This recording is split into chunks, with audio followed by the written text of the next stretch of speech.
এতিয়া বিশ্বৰ ৰেলপথত ভাৰতৰ জয়গান এসময়ত আমদানিকৰ্তা ভাৰত আজি ৰপ্তানিকৰ্তা বন্দে ভাৰতৰ প্ৰেমত পৰিছে বিশ্ব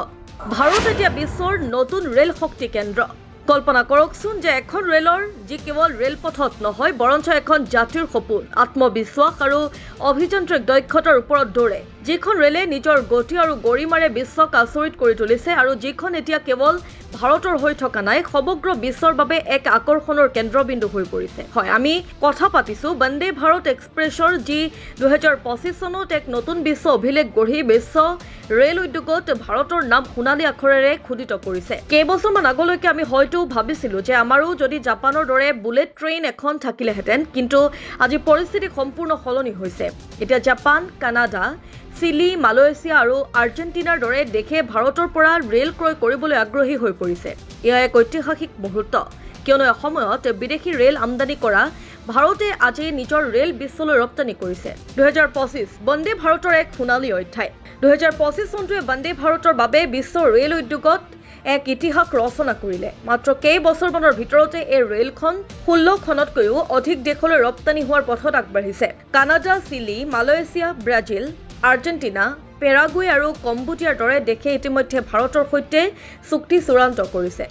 কেৱল কম্বোডিয়াই 45টা ডবা ক্ৰয় কৰাৰ পৰিকল্পনা কৰিছে যিয়ে ভাৰতক বিশ্বৰ এক গুৰুত্বপূৰ্ণ ৰেল নিৰ্মাণ কেন্দ্ৰ হিচাপে প্ৰতিষ্ঠা কৰিছে কিয় বন্দে ভাৰত বিশ্বৰ বাবে ইমান আকৰ্ষণীয় ইয়াৰ উত্তৰটো হ'ল গতি সুৰক্ষা সুলভ মূল্য আৰু স্মাৰ্ট প্ৰযুক্তিৰ এক নিখুঁত সংমিশ্ৰণ বন্দে ভাৰতে ঘণ্টাত 180 কিলোমিটাৰ বেগত দৌৰিব পাৰে আৰু মাত্ৰ 52 ছেকেণ্ডতে শূন্যৰ পৰা 100 কিলোমিটাৰ প্ৰতি ঘণ্টাৰ গতি লাভ কৰিব পাৰে এই তৰণ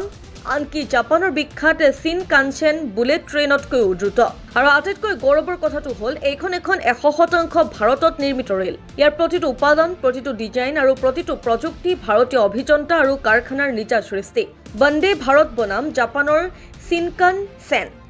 চিনকানচেন ৰেল ঘণ্টাত 320 কিলোমিটাৰ বেগত চলিব পাৰে কিন্তু ইয়াৰ নিৰ্মাণ আৰু পৰিচালনাৰ খৰচ অতিশয় বেছি আনহাতে বন্দে ভাৰত তুলনামূলকভাৱে কম খৰচী ইয়াৰ ৰক্ষণাবেক্ষণ সহজ আৰু ইয়াক চলিবলৈ কোনো নতুন আন্তঃগাঁথনিৰ প্ৰয়োজন নহয় বৰ্তমান ৰেলপথতে ই চলিব পাৰে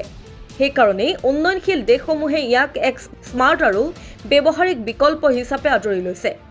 আত্মনিৰ্ভৰ ভাৰতৰ জ্বলন্ত প্ৰতীক বন্দে ভাৰত কেৱল এখন ৰেল নহয় ই ভাৰতৰ প্ৰযুক্তিগত আত্মনিৰ্ভৰশীলতাৰ এক জীৱন্ত প্ৰতীক ইয়াৰ প্ৰতিটো অংশত ভাৰতীয় অভিযন্তাৰ মেধা শ্ৰমিকৰ ঘাম আৰু 130 কোটি ভাৰতীয়ৰ আত্মবিশ্বাস জড়িত হৈ আছে এই ৰেলখন যেতিয়া ৰেলপথৰে আগবাঢ়ে তেতিয়া এনে লাগে যেন সমগ্ৰ ভাৰতে একমুখে কৈছে হয় আমিও পাৰো বিশ্ব ভাৰতৰ ৰেল কূটনীতি 2025 চনত বন্দে ভাৰতে যি সফলতা অৰ্জন কৰিলে সেয়া ভাৰতীয় ৰেলে পূৰ্বতে কেতিয়াও কল্পনাই কৰিব পৰা নাছিল ই কেৱল দ্ৰুততম মেক ইন ইণ্ডিয়া ৰেল হিচাপেই নহয় ভাৰতৰ ৰেল কূটনীতিৰো এক গুৰুত্বপূৰ্ণ আহিলা হৈ পৰিছে অষ্ট্ৰেলিয়ালৈ মেট্ৰ' ডবা ইংলেণ্ড ছৌদি আৰৱ ফ্ৰান্সলৈ প্ৰশিক্ষণৰ সুবিধা আগবঢ়োৱাৰ পিছতে বন্দে ভাৰত এতিয়া ভাৰতৰ বিশ্বজোৰা পৰিচয় হৈ পৰিছে এই বিপ্লৱৰ আঁৰত আছে প্ৰধানমন্ত্ৰী নৰেন্দ্ৰ মোদীৰ make in India make for the ৱৰ্ল্ডৰ দূৰদৰ্শী চিন্তা আৰু ৰেল মন্ত্ৰী অশ্বিনী বৈষ্ণৱৰ কঠোৰ পৰিশ্ৰম যিয়ে ভাৰতীয় ৰেলক এক বিশ্বব্যাপী ব্ৰেণ্ডলৈ ৰূপান্তৰিত কৰিছে যেতিয়া ভাৰতে ডাভোছৰ দৰে আন্তঃৰাষ্ট্ৰীয় মঞ্চত নিজৰ ৰেল প্ৰদৰ্শন কৰিছিল তেতিয়া বিশ্বই একমুখে স্বীকাৰ কৰিছিল অবিশ্বাস্য ভাৰত এয়া এক উল্লেখযোগ্য কৃতিত্ব ভাৰতীয় ৰেলৰ ভৱিষ্যত 2025 আৰু 26 চনৰ ভিতৰত ভাৰতৰ ৰেল কাৰখানাসমূহ বিশ্বৰ বিভিন্ন দেশৰ অৰ্ডাৰেৰে ভৰি পৰিব ইয়াৰ ফলত হাজাৰ হাজাৰ নিযুক্তিৰ সৃষ্টি হ'ব আৰু ভাৰত পৰৱৰ্তী বিশ্বৰ ৰেল শক্তি কেন্দ্ৰ হিচাপে প্ৰতিষ্ঠিত হ'ব গতিকে পৰৱৰ্তীবোৰ